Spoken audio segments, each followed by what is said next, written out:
Put it down.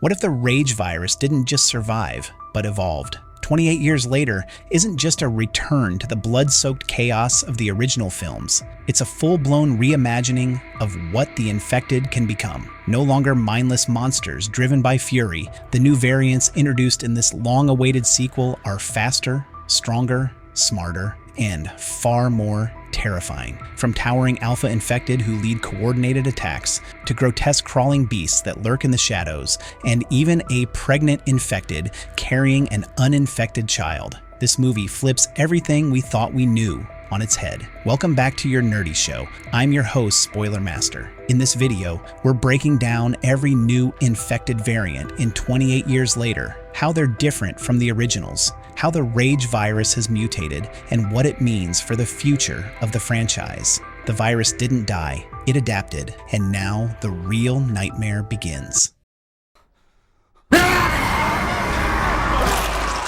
The alpha infected, one of the most significant new additions to the 28 years later. Mythos is the emergence of the alpha infected. These terrifying creatures are not only faster and stronger than their predecessors, but they're also smarter, exhibiting behavior that suggests a pack hierarchy and even tactical thinking. The alphas are visibly larger than any previously seen infected. Their muscle mass is immense, their bones seemingly denser, and their endurance unmatched. They can withstand gunfire, melee attacks, and even survive falls or blunt force trauma that would kill a regular human or even one of the older infected. What's perhaps most unsettling about the alphas is their apparent capacity for leadership. They don't just act, they direct. Fast infected from previous films now seem to take cues from these alphas, swarming in coordinated attacks and moving with eerie synchronization. The chaos that once defined the rage virus seems to have given way to a more structured kind of violence.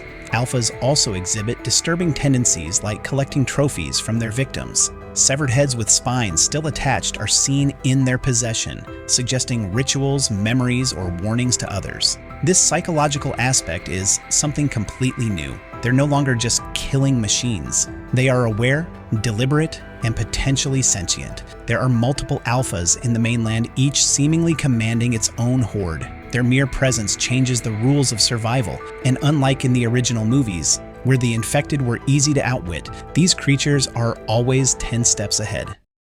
Precious, they evolved.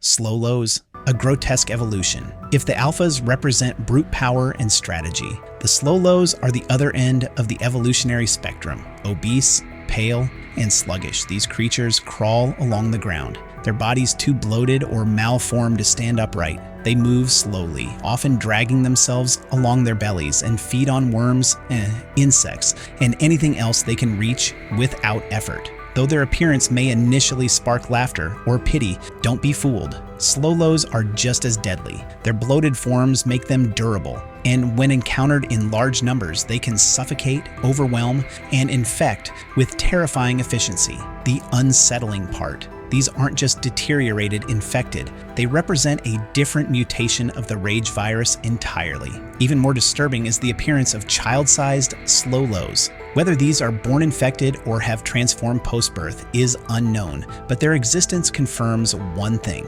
the rage virus has found ways to endure long-term. It's adapting for survival, no longer burning through its hosts quickly, but creating a new ecosystem of infectious creatures that can live for years, maybe decades. The existence of slow lows raises biological questions. How do they sustain themselves? Do they sleep? Do they communicate with alphas or the fast infected? The movie leaves these answers ambiguous, but their presence paints a picture of a world where the virus has diversified into different classes, each with its own role in this horrific food chain.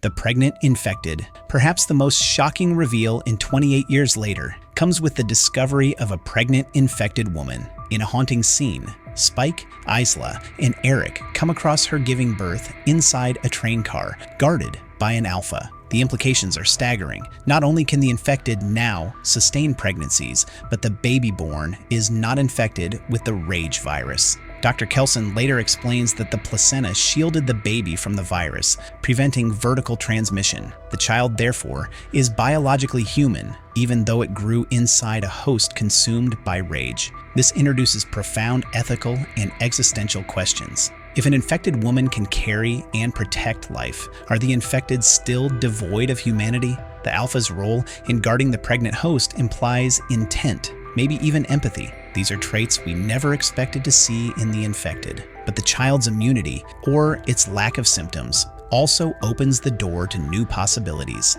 Could this baby be the key to a cure? Or could it be the beginning of a new generation, immune to the virus but carrying genetic anomalies that could alter human evolution? The franchise seems poised to explore these questions in the already confirmed sequel. My children! How these variants differ from the original infected. Back in 28 Days Later, the infected were singular in behavior, rage-filled, fast, and incapable of thought. They were walking biological bombs, infecting others in seconds, with red eyes and blood-covered faces. While terrifying in their own right, they were, in many ways, one-dimensional. Their purpose was clear: destroy, spread, repeat. 28 weeks later introduced the idea that the infection could incubate differently in various people, most notably in Don's wife Alice, who was a carrier with no symptoms, but it still retained the idea that the infected were mindless. With 28 years later, that changes completely. The introduction of alphas adds strategy. Slow lows introduce an entirely different physical consequence of infection, and the pregnant infected takes the franchise into an entirely new biological realm. There is now evidence of social structure, division of roles, reproductive capability, and perhaps even moral intention. The rage virus, which once stripped its hosts of all humanity, now appears to leave behind fragments of it, or even enhance certain traits in the case of the alphas.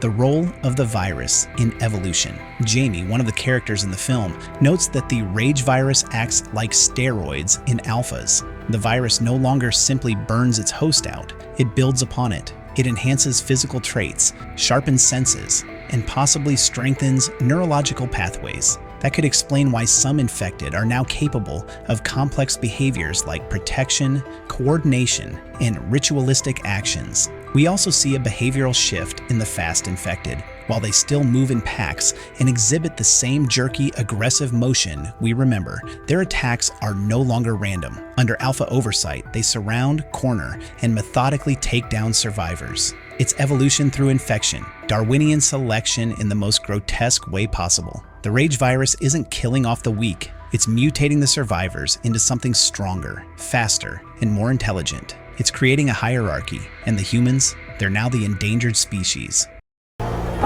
Some are better than others. What this means for the sequel. By the end of 28 years later, it's clear that the infected are no longer a virus-driven anomaly. They are an alternate species with the potential to thrive, reproduce, and even organize. The discovery of the child who was born uninfected opens up the possibility that humanity may adapt alongside or against this new race. The movie doesn't provide all the answers, but it sets the stage for the next chapter to tackle big ideas: immunity, interspecies conflict, and maybe even coexistence. And what about Holy Island? Will it remain safe, or are the alphas preparing for something more? Can they think far enough ahead to plan a siege? The unanswered questions are terrifying, especially now that we know they're no longer just running on rage. They might be strategizing. Our Nerdy Thoughts. 28 years later redefines what it means to be infected in this universe. The virus has shifted from a mindless epidemic into a biological force capable of crafting new evolutionary branches. From the towering alpha infected to the grotesque slow lows and the unprecedented birth of a child immune to the virus, the landscape of infection has changed forever. The line between human and infected is no longer as clear as it once was. And as the next installment of the trilogy looms, one question remains. What happens when the infected stop chasing and start thinking? This is no longer just about surviving the outbreak.